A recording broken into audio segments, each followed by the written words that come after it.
ఒక ఊరికి RTC bus వస్తలేదంటే దానికి కారణాలు బొచ్చడుంటాయి.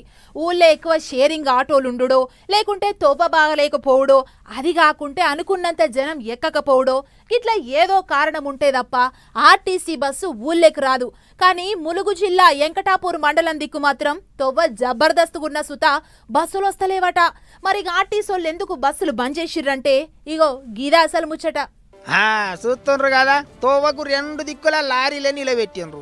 కనీసం ఓ ఆటోనన్నా అటు ఇటు పోరాకుండా గిట్ల ఎట్టబడితే అట్లా పార్కింగ్ చేస్తే ఇక ఆర్టీసీ బస్సులు ఎట్లొస్తాయి చెప్పుర్రే.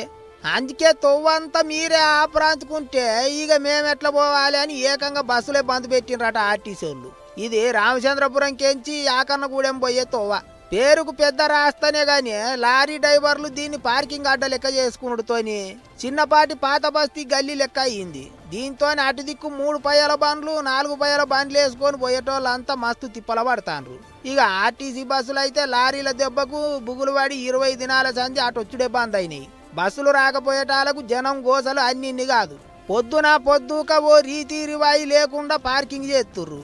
ఇక మేం పనులకి ఎట్లా పోవాలి, గీ లారీలు చేయంగా పుణ్యకాలం అంతా ఈయనే పోవచ్చే అని మస్తు గరం అవుతాండ్రు అటు దిక్కు ప్రయాణం చేసే పబ్లిక్.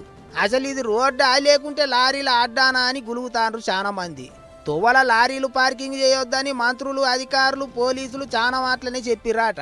అయినా కూడా మా తోగకు చెప్పుర్రి అన్నట్టే చేసుకుంటా తోవంతాల తాత జాగిర అన్నట్టు చేస్తారు. ఇక ఏదన్నా ఎమర్జెన్సీ మీద అంబులెన్స్ వస్తే ఈ లారీల నడమ ఇరికి పేషెంట్ పానం ఆన్య గుటుక్కుమనేటట్లున్నది. మరి ఈ ఉసుక లారీలకు ఎక్కడన్నా స్పెషల్ పార్కింగ్ సౌలత్ చూపించి జనాల తిప్పల బాపాల్సిన అధికారులు ఏం చేస్తున్నారో ఏమో గాని పబ్లిక్ అయితే పోలీసులు ఇంకా అధికారుల మీద మస్తు గుస్సకొస్తున్నారు. మరి ఇప్పటికన్నా ఈ లారీల కోస తీరుతారో లేదో చూడాలి.